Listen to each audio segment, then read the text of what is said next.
Kay from Bali. Hey to Lydia Lee. Hi. Screw the Cubicle. Screw the What a Cubicle. straightforward name. Can't It's a get good one, any yeah. better than that.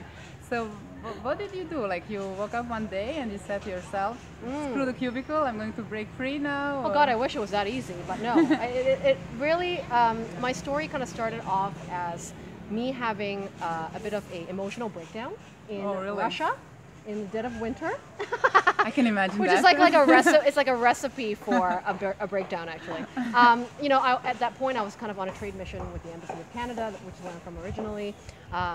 And doing work that I love, but at the end of the day, I was overworked. I was working like 60, 80 hours a week, like Yeah. for other people. More And than 20 is already oh too God, much. yeah, exactly. And I went, I'm exhausted, and I think it was kind of this question that I had about, like what is my life about without this job?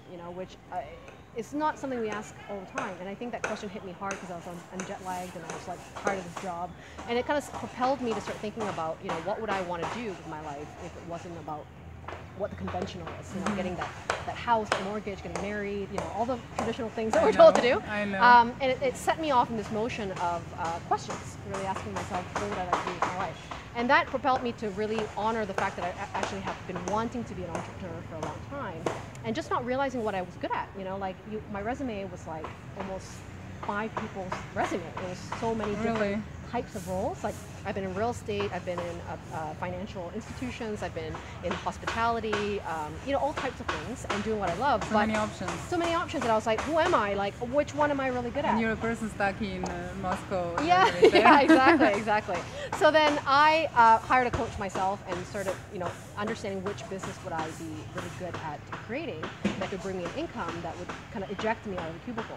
So Screw the Cubicle actually wasn't my first business, okay? It was my second business. So my first business was a transition business where I took my skill sets from that particular industry, created something from a role, like being my own agency to help recruit students from Asia, to bring them to Canada, to do summer camps, adventure camps, things like that, utilizing my contacts. So that got me out of the cubicle, which is awesome, but it still wasn't like my Good start, love, definitely, right? A good yeah. start, yeah, great start to get me out. And then I started thinking about, what am I doing right now that's actually like for free, that people ask me for a lot, like that kind of sweet spot of like, can I really monetize off passion, right?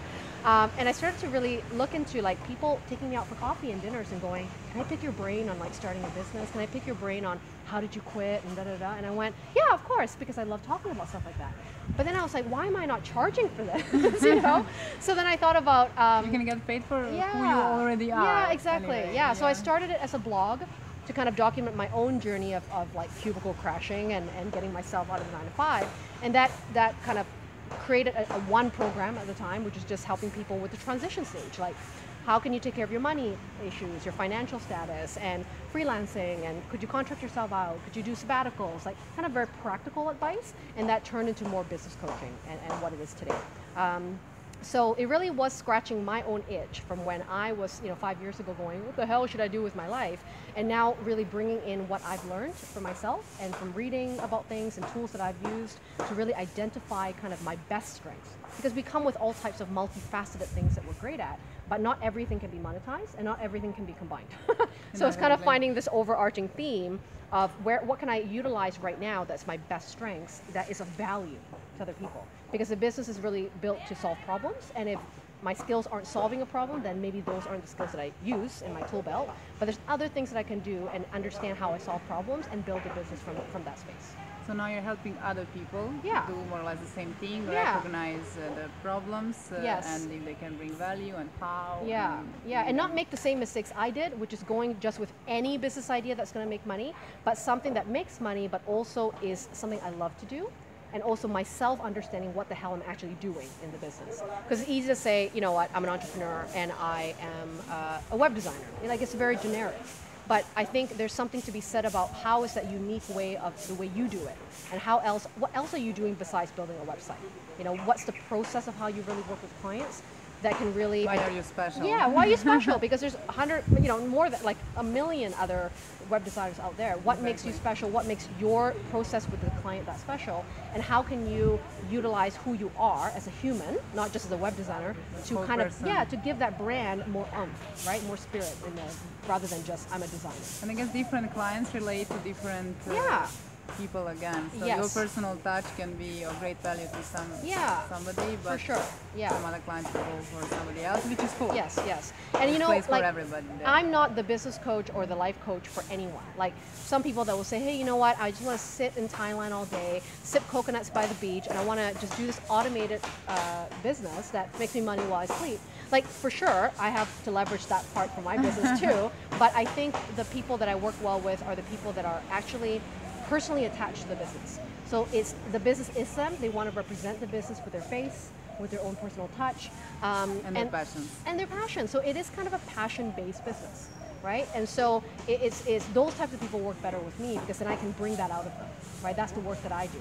So someone that wants to go like do really well on Amazon or like Etsy and just kind of monetize and leverage the internet, I might not be the best coach for that. And that's okay because there's enough people in that other realm. Space for everybody. Yeah, exactly. Yeah, cool. Yeah. And apart from coaching, you're also doing some courses like the one at Turn Point here in Ubud. Yeah.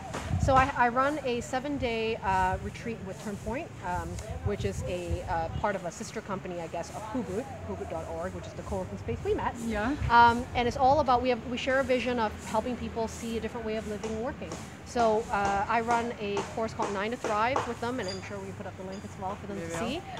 So 9 to Thrive is really for people who go, what do I do with the skills that I have, and how can I create a business idea and get support from other people that are incubating with us for the 7 days.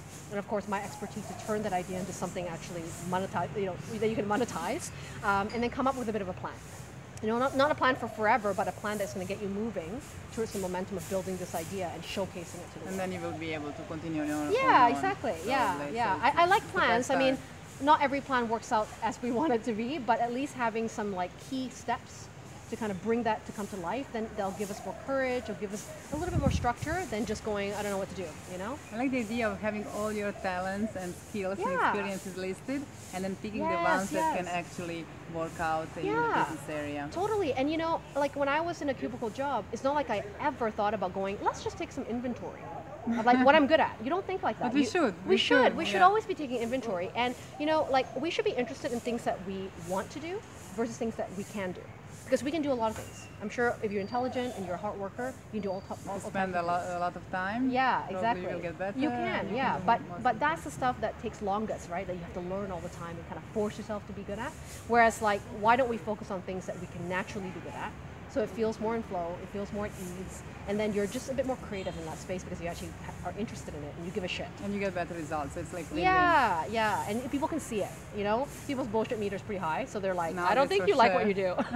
Like, so if you love what you do, I think it makes a huge difference in that connection with the best client. Cool. So 9 to Thrive is a great start. 9 to Thrive, yeah. Thanks, Lydia. And you can be here. Look at the pool. Yeah, actually, that's the Look venue. at the tropical paradise. Yeah. Yeah. Yeah. Thanks, Lydia. Thanks for having me.